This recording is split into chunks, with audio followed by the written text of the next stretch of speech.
also love the idea that you can individualize instruction according to your children's needs.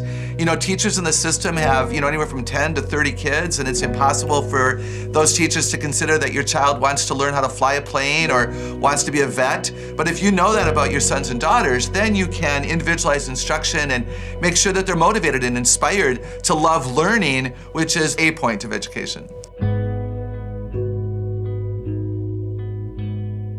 Now, you actually have been a school teacher, and you also are a big advocate for homeschooling. And homeschooling is taking the country by storm. It's quadrupled the number of families, I believe, in the last 10 years or so, and half of that growth has just happened in the last couple of years since the pandemic.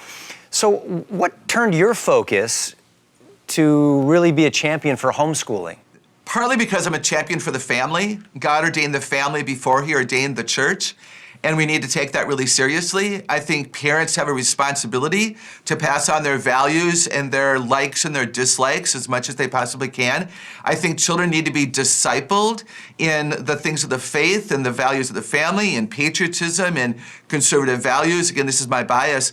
And that's more likely going to happen when we have our children at home, where we have more concentrated, intentional time with them.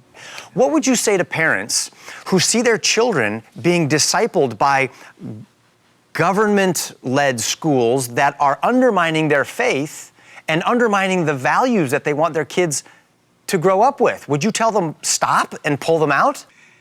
I would certainly encourage them to think about that. And you're right to use the word discipled. Even in the public schools, we are watching our children being discipled by a system. There are values there that are going to be passed on. If you choose to put your children in that system, I would hope that you would be very intentional in the evening and on the weekend to, if you will, teach what you value and make sure that your children have a way of respecting the educator and also respecting you and what you stand for.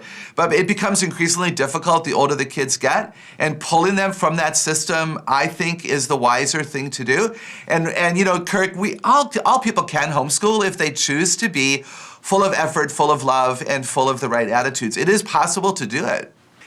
Kathy, can you give families reasons why they should consider homeschooling? I would love to. One main reason, again, is to pass on your values. A second reason is sibling relationships. I think that children get to know each other really well and can develop a compassion and empathy for each other. They can celebrate the victories of a sibling and have compassion when a younger or older sibling doesn't do as well. I think grandparents tend to get involved, which I think is rich. I also love the idea that you can individualize instruction according to your children's needs. You know, teachers in the system have, anywhere from 10 to 30 kids, and it's impossible for those teachers to consider that your child wants to learn how to fly a plane or wants to be a vet. But if you know that about your sons and daughters, then you can individualize instruction and make sure that they're motivated and inspired to love learning, which is a point of education. You know, all of this sounds so exciting. My kids want to fly a plane, or they want to be a vet, or they want to be a rock star. And homeschooling provides opportunities for this. But what about the fear in the back of every parent's mind that says, wait a minute, I'm not qualified to teach history and science and math. Won't my kids fall behind in education? I could actually ruin their future if I homeschool these kids the wrong way. Legitimate questions, and probably every homeschooling mom and dad have asked those questions. What I believe is that on your worst day, you are your child's best teacher. And that's because you love them more than anyone ever will, and you know them better than anyone ever will, and you are called by the God of the Bible to parent and to inspire and to delight them. You can learn along with them. I would be a wiser woman if I was homeschooling children. You know, you as a parent, you don't need to know the length of the Mississippi River right now because you don't have a test on Tuesday. So don't be judging, whether or not you're smart enough. Of course you are, as long as you're willing to learn along with your kids. And that's another beauty of home educating children. You can do it as a family, and everybody gets wiser for it. If we send our children to Caesar to be educated, we shouldn't be surprised when they come back Romans. And we have an opportunity to head that off and get them on the right path if we want to see a healthy and blessed future for our kids. That's exactly right. Kirk, the system is very different from when you and I were in it. And so that's why many of us are concerned about what that system is doing to the heart, mind, soul, and spirit of children, and even the families, because children influence their parents. The family tree, if you will, goes in both directions. And so we do really need to be careful about that. Well, in just a minute, when we come back from the break, I want to talk about 8 great smarts.